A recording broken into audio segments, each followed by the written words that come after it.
പുഷ്പം ശാരോനിലവൻ താമരയുമേ താഴ്വരയിൽ പനിനീർ പുഷ്പം ശാരോനിലവൻ താമരയുമേ താഴ്വരയിൽ വിശുദ്ധരിൽ അതിവിശുദ്ധനവൻ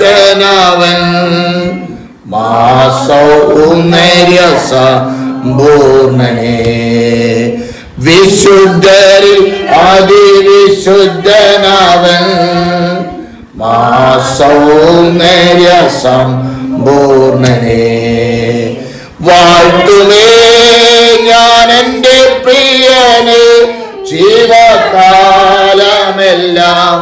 ഈ മരുയാത്രയിൽ നന്ദിയോടെ ഞാൻ പാടിയിടുമേ നന്ദിയോടെ ഞാൻ പാടിയിടുമേ വാഴ്ത്തുമേ ഞാൻ എൻ്റെ പ്രിയനെ ജീവകാലമെല്ലാം ഈ മരുയാത്രയിൽ നന്ദിയോടെ ഞാൻ പാടിയിടുമേ നന്ദിയോടെ ഞാൻ പാടിയിടുമേ. ദൈവതിരുനാമം വാഴ്ത്തപ്പെടുമാറാകട്ടെ. അല്പസമയത്തെ ദൈവവചന ചിന്തയ്ക്ക് എബ്രായ ലേഖനം 4-ാം അധ്യായത്തിന്റെ 1-2 തിരുവചന വാക്യങ്ങൾ വായിക്കാം. അവന്റെ സ്വസ്ഥയിൽ പ്രവേശിപ്പാനുള്ള വാഗ്ദത്തം ശേഷിച്ചിരിക്കാൻ നിങ്ങൾ ആർക്കെങ്കിലും അത് ലഭിക്കാതെ പോയി എന്ന് വരാതിരിക്കാൻ നാം ഭയപ്പെടുക. അവരെ പോലെ നാമും ഒരു സദ്വർത്തമാനം കേട്ടവരാകുന്നു. എങ്കിലും കേട്ടവരിൽ വിശ്വാസമായി പരിണമിക്കായ കൊണ്ട് കേട്ട വചനം നമുക്ക് ഉപകാരമായി വന്നില്ല. മതി. നിങ്ങളിൽ ആർക്കെങ്കിലും അത് ലഭിക്കാതെ പോയി എന്ന് വരാതിരിപ്പാൻ നാം ഭയപ്പെടുക. അവരെ പോലെ, ആരെ പോലെ? ഇസ്രായേൽ ജനത്തെ പോലെ നാമും ഒരു സദ്വർത്തമാനം കേട്ടവർ ആകുന്നു. എന്ന് പറഞ്ഞാൽ ദൈവമായുള്ള ബന്ധത്തിൽ കർത്താവായ യേശുക്രിസ്തുവിനെ വിശുദ്ധ വേദപുസ്തകം വരച്ചു കാട്ടുകയാണ്. അത് പുതിയ നിയമത്തിൽ പ്രത്യേകാൽ തന്റെ കൃപ ലഭിച്ചതായ ഭക്തന്മാർ നമുക്ക് വേണ്ടി വരച്ചു കാട്ടിത്തന്നു. യോഹന്നാൻ അതിൽ വളരെ കൃത്യമായി സുവിശേഷത്തിൽ വരച്ചു കാട്ടുന്നുണ്ട്. മത്തായി, മർക്കോസ്, ലൂക്കോസ് ഒന്നും കൂടെ വിവരിച്ചു നൽകുന്നുണ്ട്.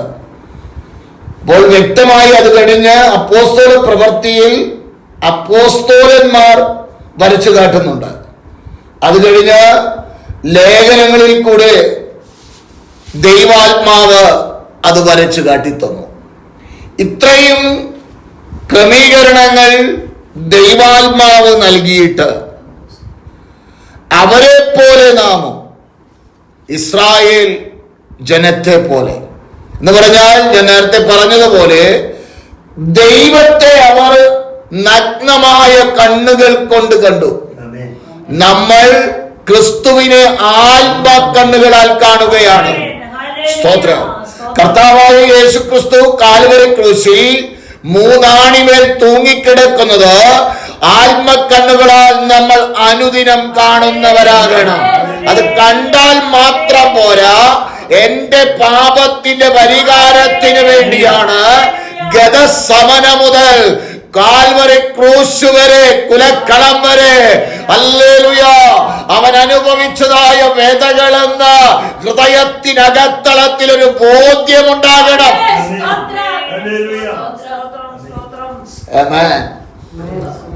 സ്തോത്രം പറയാൻ മാത്രം വേണ്ടി ദൈവവചനം കേൾക്കുമ്പോൾ 100 ആകുന്നവരുണ്ട്. അത് കഴിഞ്ഞ് പുറത്തേക്ക് ഇറങ്ങി കഴിഞ്ഞാൽ വചനമായിട്ട് അവർക്ക് എന്തില്ല? ഒരു ബന്ധവും ഇല്ല. സ്തോത്രം. സാധാരണ നിലയിൽ ആരെങ്കിലും ആയിരുന്നെങ്കിൽ തിങ്കളാഴ്ച രാത്രി തന്നെ ഹോസ്പിറ്റലിൽ കൊണ്ടുപോയി അഡ്മിറ്റ് ആക്കിയേനെ. അതാണ് വേദപുസ്തകം പറയുന്നത്. നല്ല ഉറപ്പും. അത് വേറെ ആർക്കെങ്കിലും ഉണ്ടായിട്ട് കാര്യമില്ല, അവനവന് വേണം.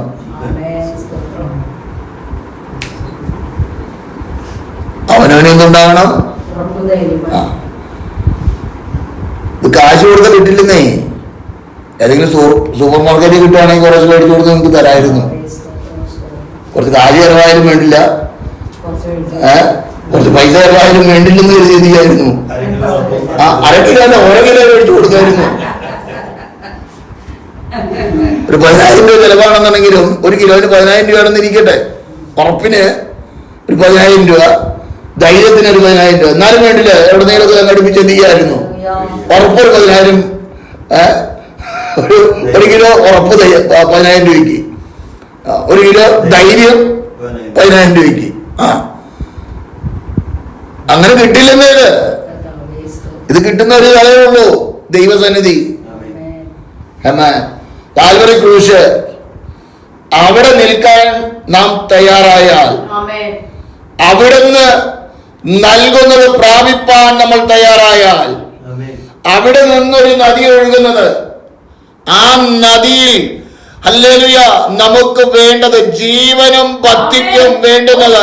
ഹല്ലേലൂയ. ഒന്നും കൂടെ പറഞ്ഞാൽ ഹല്ലേലൂയ, അവനിൽ നിന്ന് കൃപ പകർന്നിരിക്കുകയാ.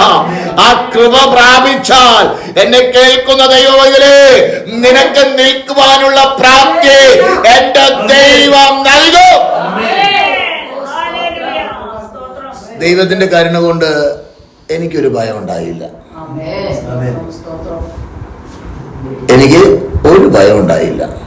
ചത്തു കഴിഞ്ഞാൽ സ്വർഗത്തിൽ പോകാലോ, അത്രേ ഉള്ളൂ.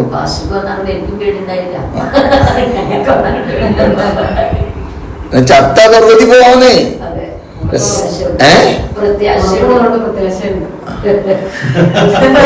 ഉറപ്പുള്ളവർക്ക് പ്രത്യേകിച്ച് അത് ഒരു കാര്യം മനസ്സിലാക്കണം. ഈ മാറ്റമില്ലാത്ത വചനം ഒരു യാഥാർത്ഥ്യമാണ്. ഈ ദൈവിക ബന്ധം എന്ന് പറയുന്നത് ഒരു യാഥാർത്ഥ്യമാണ്. ഒരു പ്രയാസം വരുമ്പോ നമ്മെ ഇട്ടേച്ച് പോകില്ല. ആ ഉറപ്പാണ് നമ്മുടെ ഹൃദയത്തിൽ ഉണ്ടാകേണ്ടത്. കാരണം ദൈവത്തിന്റെ മക്കളെങ്കിൽ അപ്പനറിയാതെ നമുക്കൊന്നും സംഭവിക്കില്ലെന്ന്. അവിടെ ദൈവത്തിന് എന്തെങ്കിലും പദ്ധതി കാണും, അവിടെ ദൈവത്തിന് എന്തെങ്കിലും പദ്ധതി ഉണ്ടാകും.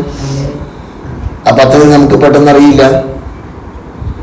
കാരണം വെറുതെ ചില കാര്യങ്ങൾ ആളുകൾ പറയുമ്പോൾ ഇത് ചുമ്മാ പറയുന്നതാണെന്നുള്ള ഒരു ചിന്ത ആളുകൾക്കുണ്ടാവും. അപ്പൊ ഒരു പ്രയാസം കാണുമ്പോൾ ചുമ്മാ പറയുന്നതല്ല എന്നുള്ളത് ദൈവം മറ്റുള്ളവരെ കാണിച്ചു കൊടുക്കാൻ വേണ്ടിയായിരിക്കുക. അത് ദൈവത്തിന്റെ പദ്ധതിയാണ്. അപ്പൊ ദൈവമായുള്ള ആ ബന്ധത്തിന് നമ്മൾ ഉടമയാകുമ്പോൾ നമ്മൾ ആരുടെ വകയാണ്? ഇപ്പൊ വില കൊടുത്ത് നമ്മളൊരു സാധനം മേടിച്ചു കഴിഞ്ഞാൽ നമ്മുടെ ഇഷ്ടത്തിന് ഉപയോഗിക്കുകയോ അതോ ആ മേടിച്ച സാധനത്തിന്റെ ഇഷ്ടത്തിന് ഉപയോഗിക്കുകയോ? അപ്പൊ വേദവസം പറയുന്നത് എന്താ?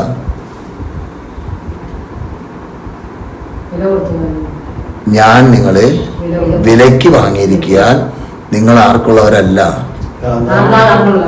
അപ്പൊ പിന്നെ ആരുടെയാ നമ്മള്? അവന് ദൈവത്തിന് ഇഷ്ടമുള്ള ദൈവം ചെയ്യില്ലേ? ചെയ്യോ? അവന് കീ പറയണത് എന്തിനാ പറയണേ? സ്വത്രം പറയണം. വചനം പറയുന്ന എന്താ? അതിനെന്താ പറയുന്നത്?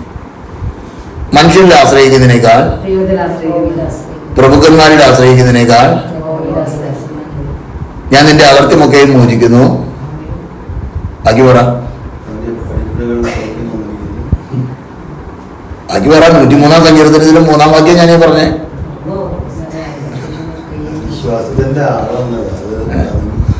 ഞാൻ നിന്റെ അകർത്യമൊക്കെയും മോചിക്കുന്നു, നിന്റെ സകല രോഗങ്ങളെയും.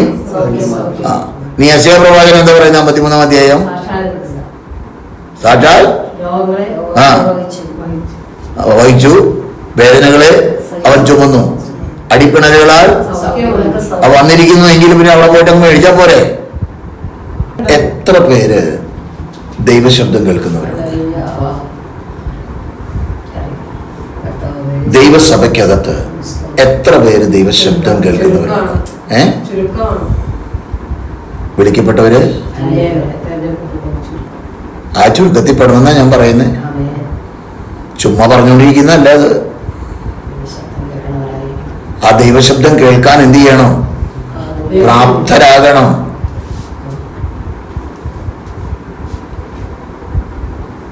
അതാ മക്കൾ എന്ന് പറയുന്നത്. അല്ലാണ്ട് രക്ഷിക്കപ്പെട്ട് സ്നാനപ്പെട്ടതുകൊണ്ട് മക്കളായി എന്നും പറഞ്ഞുകൊണ്ട് നടന്നിട്ടൊന്നും കാര്യമൊന്നുമില്ല.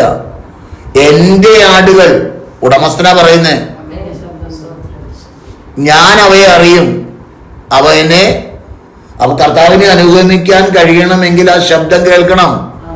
ശബ്ദം കേൾക്കണമെങ്കിൽ എന്ത് ചെയ്യണം? അപ്പൻ പറയുന്ന ഏതെങ്കിലും വാക്ക്, അത് സ്റ്റാർട്ടിംഗ് പോയിന്റ് ഉണ്ടാകും. അതേതെങ്കിലും വേദനയുടെ അനുഭവങ്ങളിലായിരിക്കും ദൈവാത്മാവ് ഇടപെടുന്നത്. ആ ഇടപെടലിന്റെ മുൻപിലായിരിക്കും ദൈവാത്മാവ് നമ്മെ നോക്കുകയാണ്, അനുസരിക്കുന്നുണ്ടോന്ന്.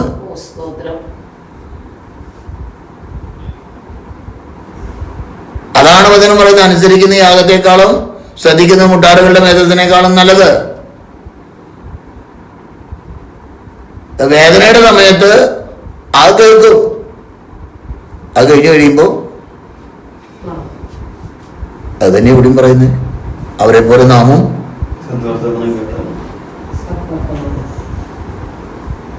ദൈവവചനം പറയുന്ന വചനം വെറുതെ അല്ല പറയുന്നേ. അവരെ പോലെ നാമും ഒരു സദ്വർത്തമാനം കേട്ടവരാകുന്നു. എങ്കിലും കേട്ടവരിൽ വിശ്വാസമായി പരിണമിക്കായക കൊണ്ട് കേട്ട വചനം അവർക്ക് ഉപകാരമായി വന്നില്ല. എന്താണ് ഈ കേട്ട വചനം അവർക്ക് ഉപകാരമായി വരാതിരുന്നതിന്റെ കാരണം? 12-ാം വാക്യം വായിച്ച 3-ന്റെ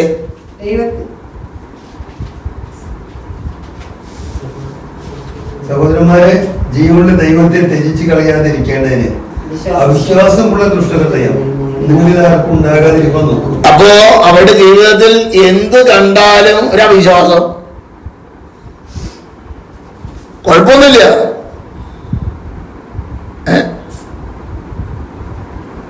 ഒന്ന് നടക്കുവോ? അങ്ങനെ ആവുമോ? ഇപ്പൊ നമ്മൾ പറഞ്ഞ എന്താ, 99% ആളുകൾ 99 പേരെന്തിനാ നമ്മൾ നോക്കുന്നേ? നമുക്ക് കഴിയുന്നുണ്ടോ? എന്തുകൊണ്ട് കഴിയുന്നില്ല? നമ്മൾ മറ്റുള്ളവരെ എല്ലാം നോക്കേണ്ടത് നാം എവിടെ നിൽക്കുന്നു. ഇവിടെ പറയുന്ന ജീവനുള്ള ദൈവത്തെ ത്യജിച്ചു കളയാതിരിക്കേണ്ടതിന് അവിശ്വാസമുള്ള ദുഷ്ടഹൃദയം. അപ്പോൾ അവിശ്വാസം കൊണ്ടുവന്നിടുന്ന ആ പന്ന പിശാചിനെ സ്വീകരിക്കുന്ന വ്യക്തികൾ, ആ ഹൃദയത്തെ ദൈവാത്മാവ് പറയുന്നത് ദുഷ്ടഹൃദയമെന്ന.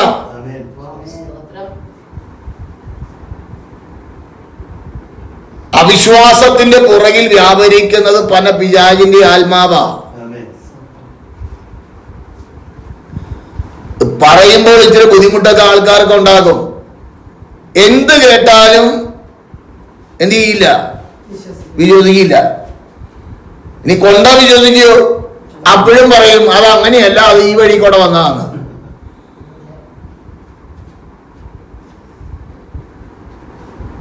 വളരെ കൃത്യതയോടുകൂടെ അവർക്ക് വേണ്ടി പ്രവർത്തിച്ചതായ പ്രവർത്തികളെ അതിന്റെ മുകളിൽ ഒന്ന് വായിച്ചു കഴിഞ്ഞാൽ ഒന്നും കൂടെ നമുക്ക് മനസ്സിലാക്കാൻ കഴിയും. 8-ാം വാക്യം ഒരു വായിക്കേ. ഇന്ന് നിങ്ങൾ അവന്റെ ശബ്ദം കേൾക്കുന്നുവെങ്കിൽ പരീക്ഷ ദിവസത്തിലെ മത്സരത്തിൽ എന്ന പോലെ നിങ്ങൾ ഹൃദയം കഠിനമാക്കരുത്. അവിടെ വെച്ച് നിങ്ങൾ പിതാക്കന്മാർ എന്നെ പരീക്ഷിച്ച് 40 ആണ്ട് എന്റെ പ്രവൃത്തികളെ. അപ്പോ എന്തുകൊണ്ടാണ് ദൈവം എന്റെ സ്വസ്ഥതയിൽ ഇനി പ്രവേശിക്കില്ല എന്ന് പറഞ്ഞത്?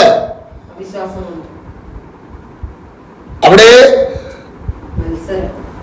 എപ്പോഴും തെറ്റിപ്പോകുന്ന ഒരു ഹൃദയമുള്ളത്. എന്റെ വഴികളെ അറിയാത്തവർ എന്നും ഞാൻ പറഞ്ഞു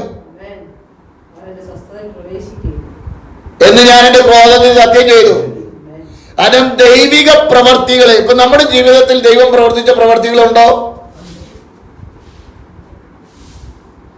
അതാരാ പ്രവർത്തിച്ച്? അസാധ്യമെന്ന്, നടക്കില്ലെന്ന്, സാധ്യമാകില്ലെന്ന് ശത്രു പല നിലകളിൽ വാദിച്ചപ്പോൾ അതിന്റെ മധ്യത്തിൽ ദൈവം തന്റെ കരം പ്രവർത്തിച്ച് ഹല്ലേലൂയ എഴുന്നേൽക്കില്ലെന്ന് പറഞ്ഞെടുത്ത് ദൈവം എഴുന്നേൽപ്പിച്ചിട്ട്, നടക്കില്ലെന്ന് പറഞ്ഞെടുത്ത് ദൈവം നടത്തിയിട്ട്, ആ ദൈവത്തെ അവിശ്വസിച്ചാൽ ഇതിനേക്കാൾ വലിയ ദുഷ്ടഹൃദയം വേറെ ആർക്കുണ്ടാകും? ആ ദൈവത്തെ വിശ്വസിക്കുവാൻ എത്രയോ അപകടങ്ങളിൽ നിന്ന്, ആപത്തുകളിൽ നിന്ന്, അനർത്ഥങ്ങളിൽ നിന്ന് അത്ഭുതകരമായി ദൈവം വെടിവെച്ചു. ആ ദൈവത്തിന്റെ പ്രവർത്തികളെ കണ്ടിട്ട് അന്ന് സ്തോത്രം ചെയ്തു. പിന്നെ ഒരു പ്രയാസം വന്നപ്പോൾ പിറുപിറുക്കുന്ന ദൈവം ഇതിലേ സ്തോത്രം, ഹല്ലേലൂയ, സ്തോത്രം, സ്തോത്രം. ദൈവം തന്റെ ഹിതം പോലെ നമ്മിൽ പ്രവർത്തിപ്പാൻ അവന് അധികാരമുണ്ട്. കുശവന്റെ കയ്യിലെ കളിമണ്ണാണ് നമ്മൾ. കുശവൻ ആരാണ്? ദൈവമാണ്. തനിക്ക് ഇഷ്ടമുള്ള പാത്രം പോലെ ദൈവം നമ്മെ ഉടച്ചു പണിയും. ആമേൻ. അതിനുള്ള അധികാരമുണ്ട്. ആമേൻ. കാരണം വില നൽകി വാങ്ങിയവനാണ്. അതുകൊണ്ടാണ് വചനം പറയുന്നത്, നിങ്ങൾ താങ്കൾക്കുള്ളവരല്ല. Praise the lord. ആമേൻ. അതിന് ദൈവത്തിന് പ്രത്യേകമായ ഒരു പദ്ധതി ഉണ്ടെന്നേ. നമ്മിലൂടെ നാം ആരുടെ വകയാണെന്ന് ദൈവം എന്തു ചെയ്യുക? ജനത്തിന് കാട്ടിക്കൊടുക്കുക. സ്തോത്രം. ഞാൻ പറയുന്നത് മനസ്സിലാവുന്നുണ്ടോ? അത് ഇത് നമ്മുടേതല്ല, ദൈവത്തിൻ്റെതാണ്. ദൈവത്തിൻ്റെതാണെങ്കിൽ ഇതിൽ വരുന്നതിനും പോകുന്നതിനും ഒക്കെ ദൈവത്തിന് എന്തുണ്ട്? നമ്മൾ ശുദ്ധിയോടുകൂടെ ദൈവത്തോട് ചേർന്ന് യാത്ര ചെയ്താൽ മതി. ദൈവാത്മാവ് പറയുന്ന കാര്യങ്ങൾ അനുസരിച്ചാൽ മതി. ബാക്കി കാര്യങ്ങൾ ആര് ചെയ്യും? ദൈവം ചെയ്യും. ആമേൻ. Praise the lord. അതിനും മതിയായവനാണെന്നേ നമ്മുടെ ദൈവം. ആമേൻ. ഇനി ഒന്ന് വായിച്ചേ, അതിന്റെ 4-ാം അധ്യായത്തിന്റെ 14-ാം വാക്യം. ദൈവപുത്രനായ യേശു ആകാശത്തിൽ കൂടി കടന്നുപോയൊരു ശ്രേഷ്ഠ മഹാപുരോഹിതനായി നമുക്ക് ഉള്ളതുകൊണ്ട് നാം നമ്മുടെ സ്വീകാര്യം മുറുകെ പിടിച്ചുകൊള്ളു. അവിടെ എഴുതിയിരിക്കുന്ന വാക്ക് നമ്മൾ ശ്രദ്ധിക്കണം. ആകയാൽ ദൈവപുത്രനായ യേശു ആകാശത്തിൽ കൂടി കടന്നുപോയൊരു ശ്രേഷ്ഠ മഹാപുരോഹിതനായി. ഈ മഹാപുരോഹിതന്റെ ശുശ്രൂഷ എന്തെന്ന് പഴയ നിയമത്തിൽ ദൈവാത്മാവ് രേഖപ്പെടുത്തി വെച്ചിട്ടുണ്ട്. പുരോഹിത ശുശ്രൂഷ ജനത്തിന്റെ പാപത്തിന്റെ പരിഹാരത്തിന് വേണ്ടി യാഗാർപ്പണം നടത്തി ആ രക്തം യഥാർത്ഥത്തിൽ വിശുദ്ധ സ്ഥലത്ത് കൊണ്ടുപോയി ചെയ്യേണ്ടതായ ക്രമപ്രകാരം ചെയ്തനന്തരം അവിടെ നിന്ന് മടങ്ങി വന്ന്, എവിടുന്ന്? ദൈവസന്നിധിയിൽ നിന്ന് മടങ്ങി വന്ന് ജനത്തെ ആശീർവദിക്കുന്ന വ്യക്തിത്വമാണ് മഹാപുരോഹിതൻ. ഇവിടെ പറയുകയാണ്, ശ്രേഷ്ഠ മഹാപുരോഹിതൻ നമുക്കുള്ളത് കൊണ്ട് നാം നമ്മുടെ സ്വീകാര്യം മുറുകെ പിടിക്കണം. അവിടെ അയവ് വരുത്തരുത്. കാരണം ഇത് മാറിപ്പോകുന്ന ഒരു പുരോഹിതനല്ലെന്ന്. സ്തോത്രം. അടുത്ത വാക്യം പറയുന്നു, നമുക്കുള്ള മഹാപുരോഹിതൻ നമ്മുടെ ബലഹീനതകളിൽ സഹതാപം കാണിപ്പാൻ കഴിയാത്തവനല്ല. ആ ഉറപ്പ് ആർക്ക് വേണം? ദൈവമായുള്ള ബന്ധം വേണം. ഉടായ്പ കാണിച്ചുകൊണ്ട് നടന്നിട്ട് സ്വോത്രം പറഞ്ഞു സൂത്രം പറഞ്ഞു കഴിഞ്ഞാലൊന്നും കാര്യം നടക്കില്ല. ദൈവസന്നിധി നിൽക്കാൻ എന്തുണ്ടാകണം? പ്രാഗൽഭ്യം വേണം. പ്രാഗൽഭ്യത്തോടു കൂടെ കർത്താവിന്റെ അടുക്കലേക്ക് കയറി ചെല്ലാൻ കഴിഞ്ഞാൽ തീർച്ചയായും നമ്മുടെ ജീവിതത്തിൽ വരുന്ന കുറവുകളെ പരിഹരിപ്പാൻ അവൻ മതിയായവനാ. ആ ഒരു ഉറപ്പാണ് ഒരു ദൈവവൈതലിന് ആവശ്യം. സ്തോത്രം. പാപമൊഴികെ സകലത്തിനും നമുക്ക് തുല്യമായി പരീക്ഷിക്കപ്പെട്ടവൻ അത്രേ നമുക്കുള്ളത്. അപ്പോൾ കഴിഞ്ഞ ദിവസം എന്നിൽ വന്നതായ പ്രയാസം ആർക്കുണ്ടായിട്ടുണ്ട്? എന്റെ കർത്താവിന് ഉണ്ടായിട്ടുണ്ട്. അപ്പോൾ ആ പ്രയാസത്തിന്റെ അനുഭവം എന്താണെന്ന് ആർക്കറിയാം? എന്റെ കർത്താവിന് അറിയാം. അതറിയാവുന്നത് കൊണ്ട് താഴെ പറയുകയാണ്, അതുകൊണ്ട് കരുണ ലഭിപ്പാനോ തൽസമയത്ത് സഹായത്തിനുള്ള കൃപ പ്രാപിപ്പാനുമായി നാം ധൈര്യത്തോടെ കൃപാസനത്തിന് അടുത്ത് ചെല്ലുക. ഇന്ന് പകലിൽ എന്നെ കേൾക്കുന്ന ദൈവമൈതലേ, ഹല്ലേലൂയ, ഏത് സമയത്തും ദൈവസന്നിധിയിൽ കയറി ചെല്ലുവാൻ ഒരു കൃപാസനം നമുക്ക് വേണ്ടി തുറന്നിട്ടുണ്ട്.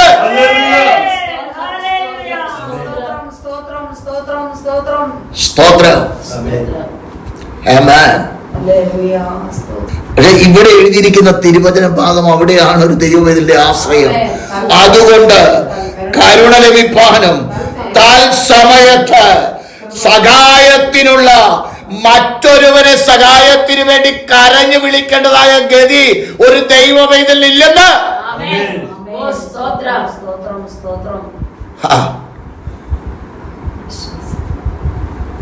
സ്തോത്രം. ആ ഉറപ്പ് വേണം. ഒരു വേദനയുടെ സമയത്ത് അപ്പ എന്ന് വിളിക്കുമ്പോ അടുക്കം വരുമെന്നുള്ള ഉറപ്പ് വേണം. അതാ പറയുന്ന ആ ശബ്ദം കേൾക്കണം. ആമേൻ. ഹല്ലേലൂയ. ദൈവശബ്ദം കേൾക്കുന്ന ഒരു വ്യക്തിത്വമായി മാറണമെന്ന്. എന്റെ ആടുകൾ എന്റെ ശബ്ദം കേൾക്കും, ഞാൻ അവയെ അറിയും, അവ എന്നെ അനുഗമിക്കും.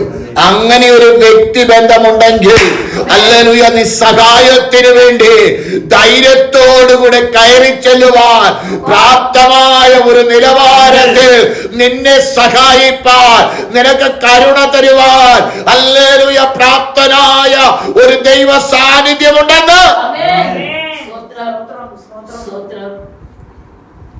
ഇത് ഇച്ചിരി ഉള്ളി കയറാൻ ഇച്ചിരി ബുദ്ധിമുട്ടാ. സ്വോത്രം പറയാനൊക്കെ എളുപ്പമാ. സാഹചര്യം വരുമ്പോൾ സൂത്രം കാണിക്കരുത്. ആ സമയത്ത് എന്ത് ചെയ്യണം? സ്തോത്രം പറയണം. ഇപ്പൊ സ്തോത്രം പറയുന്നുണ്ടെങ്കിൽ ഒരു പ്രയാസം വരുമ്പോഴും എന്ത് ചെയ്യണം? സ്തോത്രം കർത്താവേ എന്ന് പറയണം.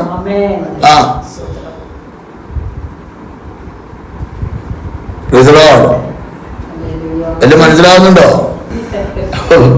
വേദപുസ്തകം നമ്മോട് പറയുന്നത് അവിടെ വളരെ കൃത്യമായി ദൈവാത്മാവ് രേഖപ്പെടുത്തിയിരിക്കുന്ന, ഇതെന്റെ ജീവിതത്തിൽ ഒത്തിരി ബലം പകർന്നിരിക്കുന്ന ഒരു തിരുവചന ഭാഗമാണ്. ഒന്ന്, നമ്മുടെ മിടുക്ക് കൊണ്ട് കയറി ചെല്ലാൻ പറ്റുന്ന സ്ഥലമല്ല. കരുണയാണ് ആരുടെ? ദൈവത്തിന്റെ. കരുണ ആർക്ക് വേണം? ഗുണമുള്ളവർക്കല്ല, ഗുണമില്ലാത്തവർക്ക് ആവശ്യം. പ്രാർത്ഥിക്കാൻ കടന്നു ചെന്ന ചുങ്കക്കാരനും പരീശനും രണ്ടുപേരും പ്രാർത്ഥനയ്ക്ക് വേണ്ടി നിൽക്കുക. ഒരുത്തൻ തന്നെ നീതീകരിച്ചിട്ട് എന്ത് ചെയ്തു? പ്രാർത്ഥിച്ചു. മറ്റവൻ പറഞ്ഞു, സ്വർഗത്തിലേക്ക് നോക്കുവാൻ പോലും തുനിയാതെ, ദൈവമേ പാപിയായ എന്നോട് കരുണ കാണിക്കണം. ആർക്ക് കരുണ കിട്ടി? എന്താ കാരണം? താഴ്മയോടെ ദൈവസന്നിധിയോട് അവൻ അടുത്തിരുന്നു. മിടുക്കല്ല ആവശ്യം, താഴ്മ ആവശ്യം. ഒരു പ്രയാസം നമ്മുടെ ജീവിതത്തിൽ ഉണ്ടാകുമ്പോൾ കർത്താവിൻ്റെ അടുക്കിലേക്ക് വരണം, അപ്പാ എന്നോട് കരുണ കാണിക്കണം. അത് പറയാൻ ഒരു നുറുങ്ങിയ ഒരു ഹൃദയം. അതുകൊണ്ടാണ് വചനം പറയുന്നത്, വെറുതെ ഒന്നും പറയുന്നതല്ല ഇത്. ഹൃദയം നുറുങ്ങിയവർക്ക് യഹോവ സമീപസ്ഥൻ, മനസ്സ് തകർന്നവരെ കഷ്ടങ്ങളിൽ അവൻ ഏറ്റവും അടുത്ത തുണയാണ്. അപ്പോൾ വാസ്തവമായി ദൈവമായുള്ള സാന്നിധ്യം അനുഭവിപ്പാൻ കഴിയത്തക്ക നിലവാരത്തിൽ ദൈവത്തിന്റെ പ്രവൃത്തിയും മഹത്വവും വെളിപ്പെടുത്തുവാൻ കഴിയുന്ന ഒരു ദൈവമാണ് നാം സേവിക്കുന്ന ദൈവം. ആ ദൈവസന്നിധിയോട് അടുത്ത് ചെല്ലുവാൻ കഴിയണം നമുക്ക്. പലപ്പോഴും കഴിയാതെ പോകുന്നു. എന്താ അതിന്റെ കാരണം? കാരണം മറ്റൊന്നുമല്ല, ആ ബന്ധം എന്തല്ല, കറക്റ്റല്ല. ബന്ധം കറക്റ്റ് ആണെങ്കിൽ ആ ബന്ധത്തോട് അനുസൃതമായിട്ട് വചനം പറയുന്ന വാക്ക് മറക്കരുത്, ഹൃദയം നിറഞ്ഞ് കവിയുന്നത് എന്ത് ചെയ്യും? അതരത്തിൽ നിന്ന് പുറത്തേക്ക് വരും. അകത്തെന്താണോ അത് പുറത്തേക്ക് വരും. സ്തോത്രം. അകത്ത് വചനം നിറഞ്ഞിട്ടുണ്ടെങ്കിൽ, ദൈവമായുള്ള ബന്ധം കറക്റ്റെങ്കിൽ പുറത്തേക്ക് വരുന്ന അത് മാത്രമേ വരുള്ളൂ. വേറൊന്നും വരില്ലെന്നേ. അതിന് കുഞ്ഞപ്പനതിൻ്റെ ഉള്ളിൽ കയറാനായിട്ട് പറ്റണ്ടേ? സ്തോത്രം. അങ്ങനെ ഒരു ബന്ധത്തിന് ദൈവമക്കൾ ഉടമകളായി മാറണം. അതാണ് അവിടെ പറയുന്നത്, കരുണ ലഭിപ്പാൻ തൽസമയം. അത് ഇന്ന സമയം എന്നില്ല, ഇന്ന സമയം എന്നില്ല. അതൊരു പക്ഷേ ആരും സപ്പോർട്ട് ചെയ്യാൻ ഇല്ലാത്ത സമയമാകാം, ആരും സപ്പോർട്ടിന് ഇല്ലാത്തൊരു സന്ദർഭമാകാം. ആ സമയത്തും സഹായത്തിനുള്ള, അവിടെ എഴുതിയിരിക്കുന്ന കൃപ പ്രാപിപ്പാൻ, അങ്ങനെയല്ലേ എഴുതിയിരിക്കുന്നേ? ആ, അപ്പോൾ അവിടെയും അതും കൃപയാല ലഭിക്കുന്നേ, മിടുക്കുകൊണ്ടല്ലെന്ന്, പ്രാപ്തി കൊണ്ടല്ലെന്ന്, കൃപയാണ്. അർഹതയില്ലാത്ത സ്ഥാനത്ത് ലഭിക്കുന്ന ഒന്നാണ് കൃപ. ആമേൻ. നിന്റെ മിടുക്കുകൊണ്ടോ കഴിവ് കൊണ്ടോ നിൽപ്പാൻ കഴിയില്ല ദൈവമേ.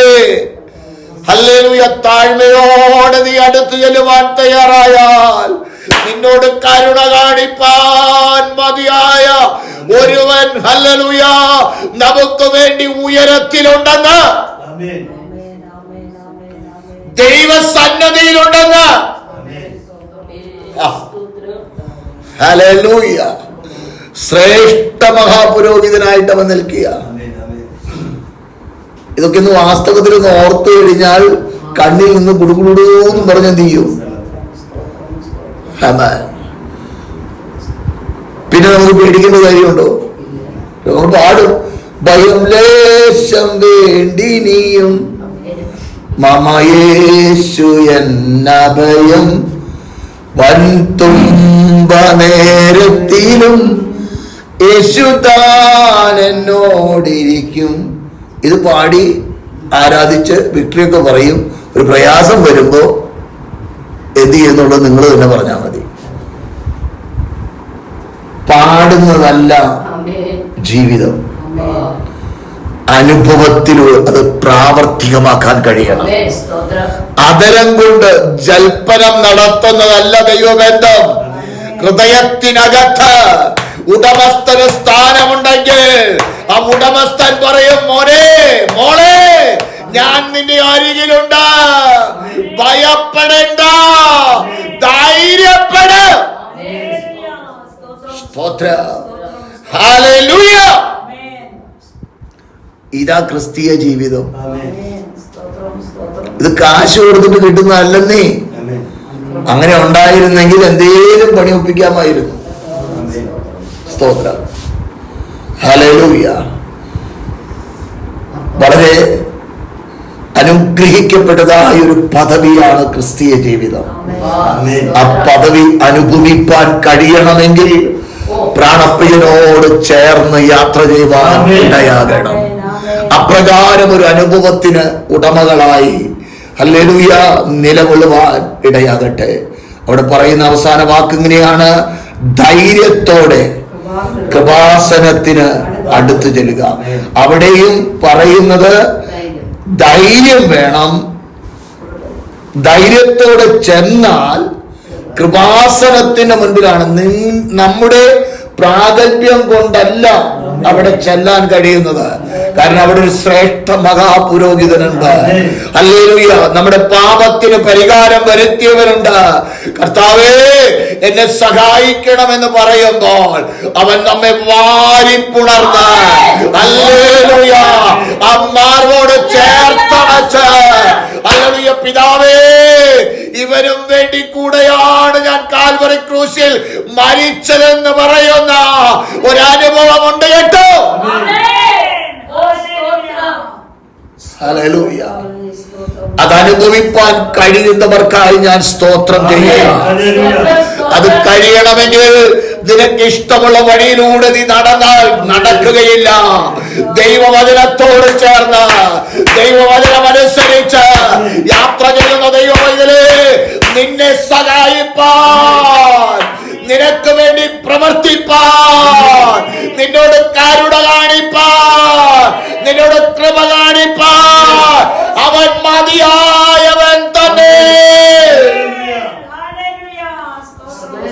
ആ ദൈവത്തിൽ നമുക്ക് പൂർണ്ണമായി ആശ്രയിക്കാം. ആ ദൈവത്തോട് ചേർന്ന് ഈ യാത്ര ചെയ്യാം. കേട്ടതായ വചനം വിശ്വാസമായി പരിണമിക്കണം. ഇതൊരു യാഥാർത്ഥ്യമാണ് എന്നൊരു ബോധ്യമുണ്ടാകണം.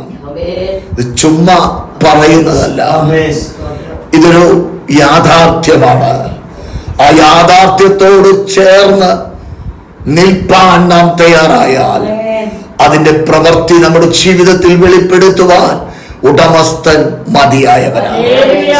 ഇന്ന് പകലിൽ ഒരു ചെറിയ ചിന്ത നിങ്ങളുടെ മുൻപിൽ ഞാൻ വരച്ചു കാട്ടിയതാണ്. സ്തോത്രം. എളിയവന്റെ ജീവിത അനുഭവത്തോട് ചേർത്ത് ഞാൻ ആ വിഷയം അല്പമായി നിങ്ങളുമായി വിവരിച്ചതാണ്. ഹല്ലേലൂയ. ശ്രേഷ്ഠ മഹാപുരോഹിതൻ പിതാവിന്റെ വലത്ത് ഭാഗത്ത് നമുക്ക് വേണ്ടി ഇരിക്കുകയാണ്. ഹല്ലേലൂയ. ശ്രേഷ്ഠ പുരോഹിതനോട് ചേർന്ന്, ആ മഹാപുരോഹിതനോട് ചേർന്ന് വിശ്വസ്തയോടുകൂടെ ചേർന്ന് യാത്ര ചെയ്യുവാൻ നമുക്ക് ഒരുങ്ങാം. ഹല്ലേലൂയ. ഒന്നും കൂടി നമ്മെ തന്നെ കാണാം. ഹല്ലേലൂയ. കേൾവിക്കാരുടെ ജീവിതത്തിൽ ദൈവത്തിന്റെ പ്രവൃത്തി വെളിപ്പെടുവാൻ, നമ്മുടെ വരുന്ന ആളുകളിൽ ദൈവത്തിന്റെ പ്രവൃത്തി വെളിപ്പെടുവാൻ, ദൈവിക വിടുതൽ അനുഭവിപ്പാൻ, ദൈവിക കരുതൽ അനുഭവിപ്പാൻ സ്വർഗത്തിലെ ദൈവം നമ്മെ സഹായിക്കേണ്ടതിന് ദൈവകരങ്ങളിലേക്ക് ഏൽപ്പിച്ചു കൊടുക്കാം. സ്തോത്രം. പാപമൊഴികെ നമുക്ക് തുല്യമായി പരീക്ഷിക്കപ്പെട്ടവരാണ്. നമ്മുടെ ജീവിതത്തിൽ വന്നുഭവിക്കുന്ന സാഹചര്യങ്ങളെ കൃത്യമായി അറിയുന്നവനാണ്. നമ്മുടെ വിഷമതകളെ അവന് നന്നായി അറിയാം. സ്തോത്രം. ഞാൻ കഴിഞ്ഞ ദിവസം വേദപുസ്തകം ധ്യാനിച്ചപ്പോൾ പെട്ടെന്ന് അവന് വിശന്നു എന്ന് വചനം പറയുന്നുണ്ട്. അവൻ ക്ഷീണിതനായി എന്ന് വചനം പറയുന്നുണ്ട്. അപ്പോൾ നമ്മുടെ ജീവിതത്തിൽ ഒരു ക്ഷീണം വരുമ്പോൾ നമ്മുടെ കർത്താവിനറിയാം. നമ്മുടെ ശരീരത്തിൽ വിശപ്പുണ്ടാകുമ്പോൾ അത് കർത്താവിനറിയാം. നമ്മുടെ ജീവിതത്തിലെ ഓരോ അനുഭവങ്ങളും അറിയുന്നവരാണ് നമ്മുടെ കർത്താവ്. ആ ദൈവകരങ്ങളിലേക്ക് നമ്മെ ഏൽപ്പിച്ചു കൊടുക്കാം. ആ ദൈവപാദത്തിൽ പൂർണ്ണമായി സമർപ്പിക്കാം. പരീക്ഷനാകരുത്. നമ്മൾ വിനയത്തോടുകൂടെ ചുങ്കക്കാരനെ പോലെ തല താഴ്ത്തി പാപിയായ എന്നോട് കരുണ തോന്നണമേ. ശ്രേഷ്ഠമായി ഒന്നും ചൊല്ലാനില്ലപ്പ, ഒരു യോഗ്യതയും പറയാനില്ല. അവിടുത്തെ കരുണയൊന്ന് മാത്രമാണ് ആവശ്യം. എന്നോട് കരുണ തോന്നണം, എന്നോട് കരുണ തോന്നണം. താഴ്മയോടെ ദൈവസന്നദ്ധിയോട് നമുക്ക് അടുത്ത് ചെല്ലാം. ദൈവത്തിന്റെ പ്രവൃത്തി നമ്മുടെ ജീവിതത്തിൽ ദൈവം വെളിപ്പെടുത്തും. അത് വെളിപ്പെടുത്തുവാനവൻ മതിയായവനാ, വെളിപ്പെടുത്തുവാനവൻ മതിയായവനാ, വെളിപ്പെടുത്തുവാനവൻ പ്രാപ്തനാ. ഹല്ലേലൂയ. അക്കരമൊന്ന് നീട്ടിയാൽ ഒരു ശത്രുവിന്റെ പദ്ധതിയും നിലനിൽക്കില്ല കേട്ടോ. ഒരു ശത്രുവിന്റെ തന്ത്രങ്ങളും നിലനിൽക്കില്ല കേട്ടോ. ഒരു ശത്രുവിന്റെ ആയുധവും ഫലിക്കില്ല കേട്ടോ. അവന്റെ പ്രവർത്തന രീതികൾ തകരും കേട്ടോ. ആ ദൈവകരങ്ങളിലേക്ക് ഏൽപ്പിച്ചു കൊടുക്കാൻ കരുണയുള്ള പിതാവേ, ഞങ്ങൾ അപ്പച്ചന്റെ കരങ്ങളിലേക്ക് ഞങ്ങളെ സമർപ്പിക്കുന്നു. ഇത്രത്തോളം അവിടുന്ന് എളിയവരെ ബലപ്പെടുത്തി ശക്തീകരിച്ചു. അവിടുത്തെ കൃപയ്ക്കായിട്ട് സ്തോത്രം. ബലഹീനതയിൽ താങ്ങിയ കൃപയ്ക്കായിട്ട് നന്ദി, ബലപ്പെടുത്തിയ കൃപയ്ക്കായിട്ട് നന്ദി.